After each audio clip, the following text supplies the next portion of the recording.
हमनी के संस्कृति, हमनी के संस्कार सदा रहे हमनी के साथ। भारत के महान ग्रंथ और काव्य सब के संपूर्ण संकलन सब्सक्राइब करें तिलक। आर्यावर्त के 16 जनपद से पधारल नरपति राजा और सम्राट सावधान होकर सुनी कि हमार पिता पांचाल नरेश महाराज द्रुपद हमार बहन द्रौपदी खातिर स्वयंवर सभा के आयोजन कैले हैं। ऐसे राजकुमारी उहे वीर के आपन वर चुनी है जे एह लक्ष्य भेद के परीक्षा में सफल हुई। एकरा खातिर लक्ष्य के नीचे 5 गो बाण रखल हा। जे वीर नरेश ई 5 बाण से लक्ष्य के ऊपर घुमत चक्र के बीच से ऊपर लटकल मछली के आंख में तीर मारी, हमार बहन उनका गला में ही वरमाला पहनी है।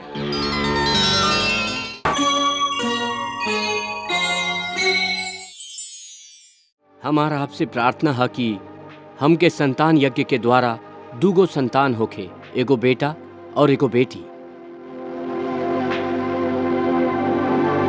बेटा ऊ जे द्रोणाचार्य के वध करके हमार अपमान के बदला लेबे, और बेटी ऊ जेकर बियाह हम अर्जुन जैसन वीर पराक्रमी धनुर्धर के संगे कर सकी।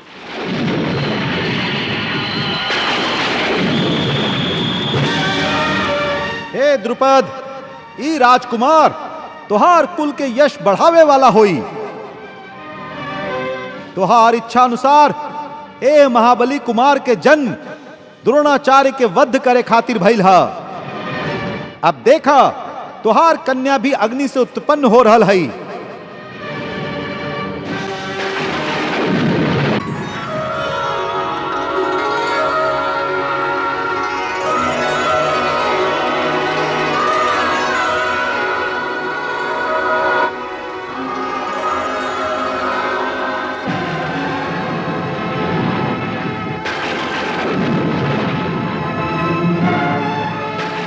राजा द्रुपद, तोहार ये दिव्य कन्या देवलोक के एगो महान विभूति है। वो एगो पहला कल्प में 5 इंद्र के इंद्रानी रह चुकल है। एकर जन्म ए पृथ्वी पर अहंकारी और अभिमानी क्षत्रिय लोक के संहार करे खातिर ही भइल हा। आर्यावर्त के 16 जनपद से पधारल नरपति राजा और सम्राट सावधान होकर सुनी कि हमार पिता पांचाल नरेश महाराज द्रुपद हमार बहन द्रौपदी खातिर स्वयंवर सभा के आयोजन कैले हैं। ऐसे राजकुमारी उहे वीर के आपन वर चुनी है जे एह लक्ष्य भेद के परीक्षा में सफल हुई। एकरा खातिर लक्ष्य के नीचे 5 गो बाण रखल हा। जे वीर नरेश ई 5 बाण से लक्ष्य के ऊपर घुमत चक्र के बीच से ऊपर लटकल मछली के आंख में तीर मारी, हमार बहन उनका गला में ही वरमाला पहनी है कि लक्ष्य के संधान नीचे रखल कड़ाही के तेल में परछाई देख के करे के पड़ी।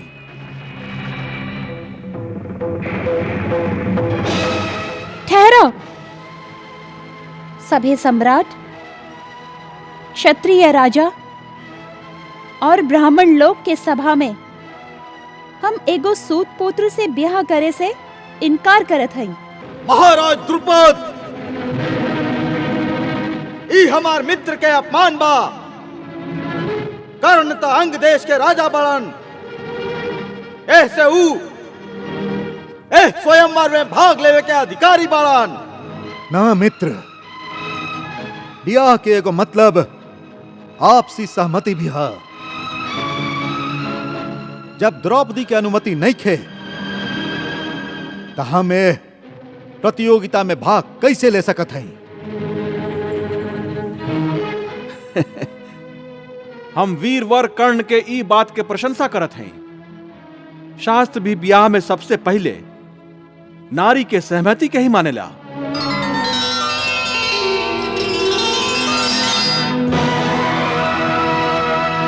अब ही चेदी वंश के क्षत्रिय खून जीवित बा। आप काहे चिंता करत हैं युवराज दुर्योधन? शास्त्र के अपना पक्ष में व्याख्या करे वालन के बात पर ध्यान मत दही। विलक्ष हम भेदब सम्राट चेदीराज के सुपुत्र महाप्रतापी नरपति शिशुपाल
शिशुपाल, धीरज रखा शिशुपाल।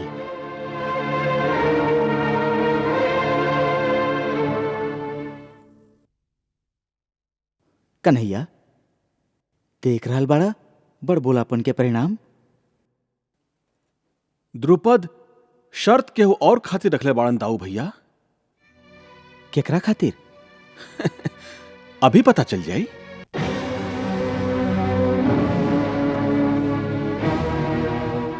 राजकुमार दुशासन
राजा चेकितान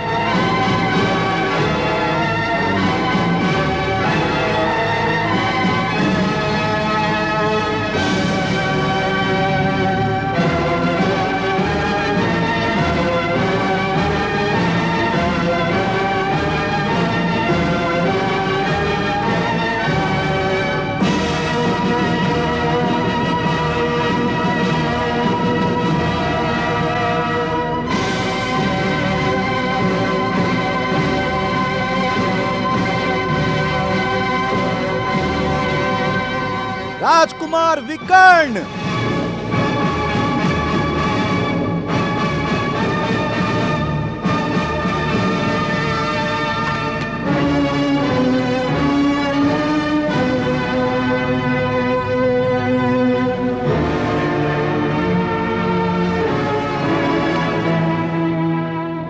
हम देख रहल हई यहाँ बड़ बड़ महावीरन के उपस्थिति बा, बाकी अभी तक कोनो ऐसन क्षत्रिय वीर ना मिलल जे हमरा बेटी के योग्य होखे। काश आज हमरा कल्पना के धनुर्धर हमरा सामने रहित त हम ओकरा से कहती कि उठा वीर और हमार चिंता के निवारण कर दा। अधीर मत होगी महाराज, देव के इच्छा पर भरोसा रखी, सब कुशल हुई।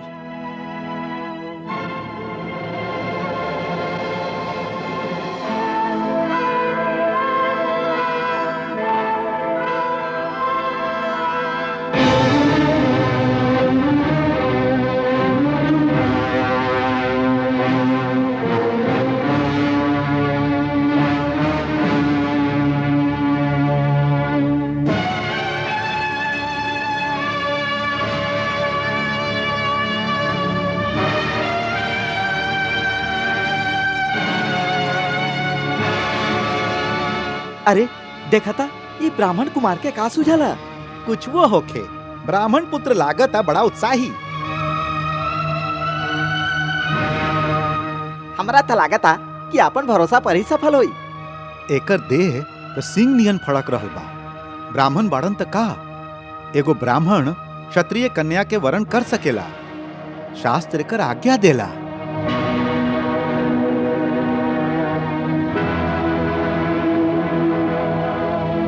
देख का रहल बड़ा कुमार, आगे बढ़ा और महाराज द्रुपद के चिंता के दूर कर दा।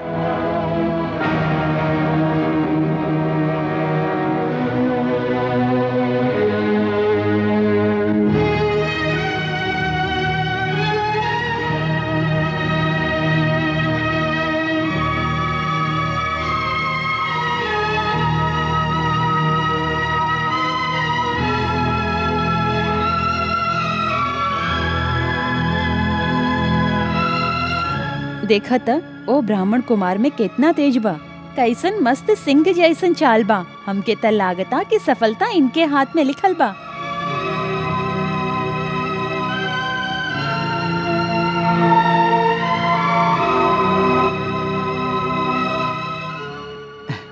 कन्हैया, सब क्षत्रिय राजा हार गेलन, अभी ब्राह्मण धनुष उठई हन।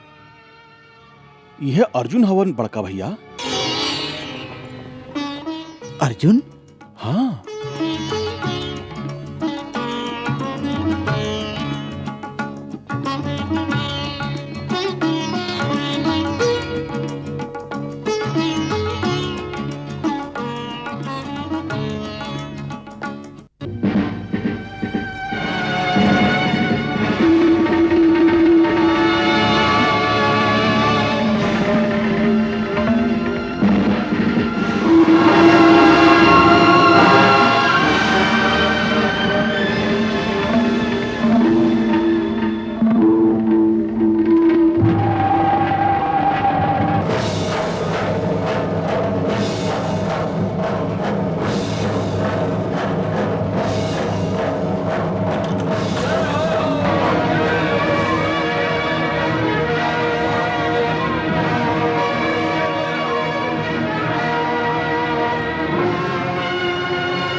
निधि की ही कृपा और ये अद्भुत संजोग मिलाया, ये अद्भुत संजोग मिलाया।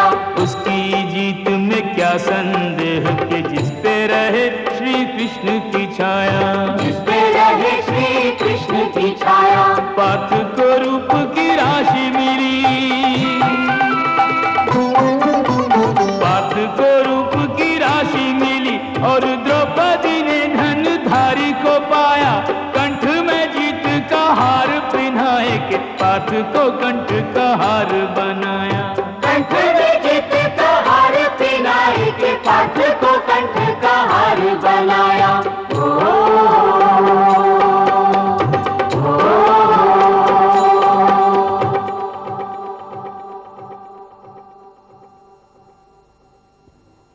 ब्राह्मण कुमार की जय, ब्राह्मण कुमार की जय, ब्राह्मण कुमार की जय हो, ब्राह्मण कुमार की जय हो, ब्राह्मण कुमार की जय हो, ब्राह्मण कुमार। हाँ, ये हमारा अपमान है। ई ब्राह्मण हम लोग के तिरस्कार कैले बा। ई मक्कार हो। हाँ, मारो मारो मारो एकरा, मारो मारो मारो एकरा, मारो। आप लोग शांत हो जाएं, शांत हो जाएं। नकुल, सहदेव जी, अब हम लोग के यहाँ रुके के कौनो काम नहीं खे। चला भीम, तू अर्जुन के रक्षा खातिर यहाँ रुका। जी भैया, चला।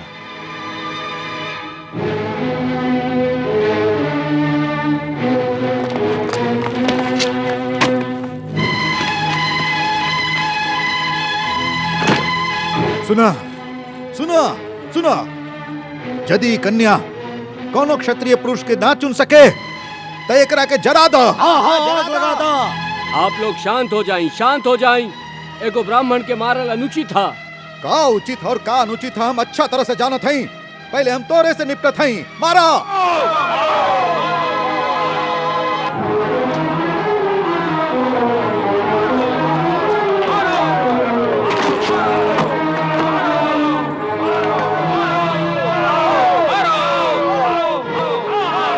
रुक जा। बहुत हो गई। अब सब राजा और सम्राट लोग सुनी। ई तेजस्वी कुमार धर्म के अनुसार अपना वीरता का परिचय देके ए भरल सभा में द्रौपदी के अपना बाहुबल से जितलन हा। ऐसे इनकरा से युद्ध कैल अनुचित हा। हाँ, ऐसा नहीं है कि आप लोग के अवसर ना दिल गईल। हाँ? जब कोनो क्षत्रिय राजा सफल ना भइलन तभी ब्राह्मण कुमार बाजी जीतलन। हाँ, अब आप लोग के कौना बात के मलाल बा। ओइसे भी धर्म स्वयंवर में युद्ध के आज्ञा ना देवेला। धर्म? तू लोग धर्म के परिभाषा के बात कर रहल बाड़ा तू। अरे जा, हम तोहरा और तोहार धर्म के अच्छा तरह से जानत हई। यदुवंशी लोग, तू लोग बीच में मत पड़ा।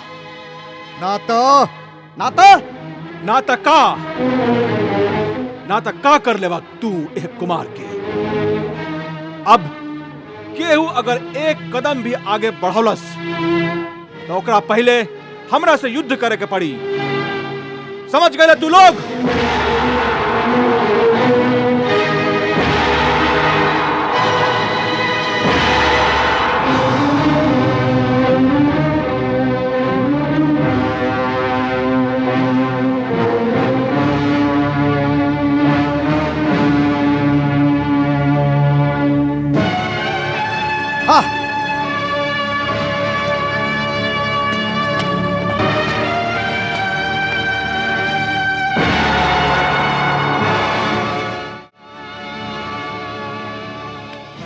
वीर धनुर्धर, तू निर्भय होके राजकुमारी द्रौपदी के लेके जा।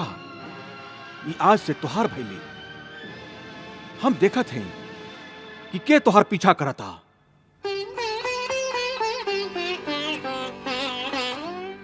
आज आप हमार प्राण के रक्षा कैली। एकरा खातिर हम आपके प्रणाम करत हई। और जीवन भर आपके आभारी रहब केशव, जीवन भर।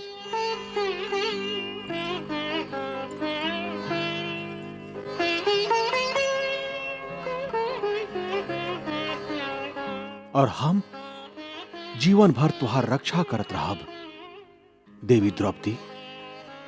वचन देत हैं द्वारकाधिपति, एकरा के निभाइब भी।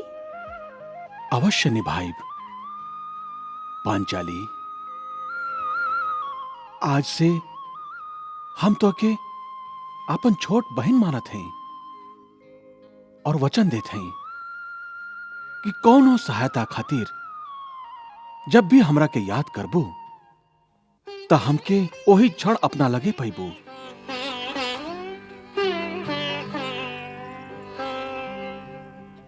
सौभाग्यवती भवा।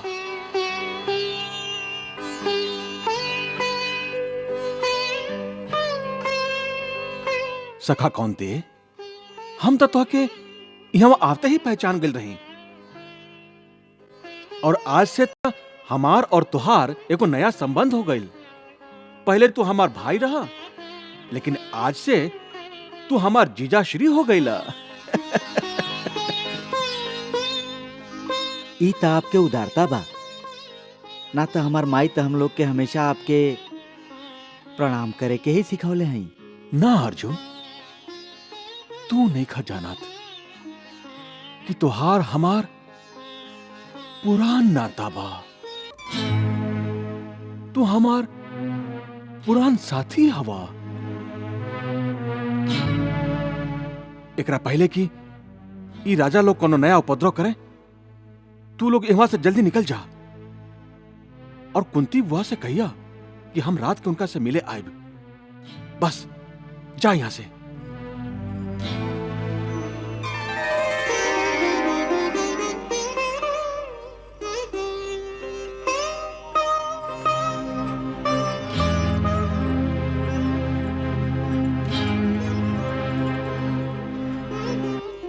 बेटा, तू इनकर पीछा करा, जाके देखा कि हमार बेटी के पावे वाला के बाड़न, कौना जगह ठहरल बाड़न, कौना गोत्र के बाड़न, कौना कुल के बाड़न। एगो भाई होखे के नाते तोहार ई कर्तव्य है, जाके देखा, उनकर पता करा। जाओ ना क्या पिताजी। रुकी, काहे इतना अधीर होता नहीं महाराज। एगो शूरवीर के कोनो जात ना होके, ओकर कोनो कुल ना होके। आप देखली ना, उगत सूरज के समान ओकर चमकत चेहरा स्वयं ओकर परिचय देत रहे। वो निश्चय ही कोनो बड़ा कुल के वंशधर है। आप चिंता मत करी।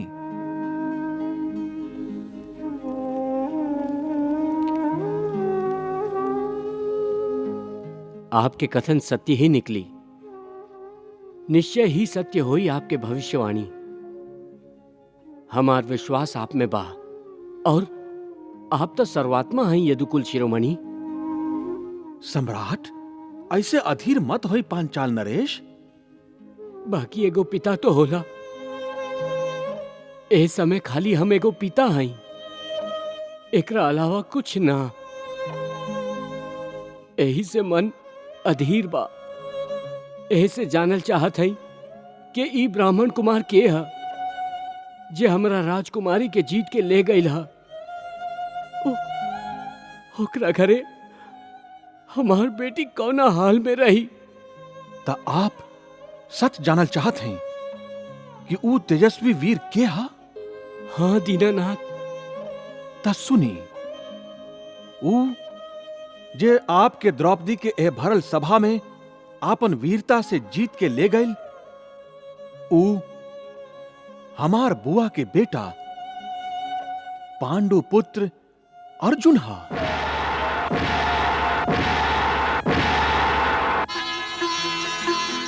अर्जुन?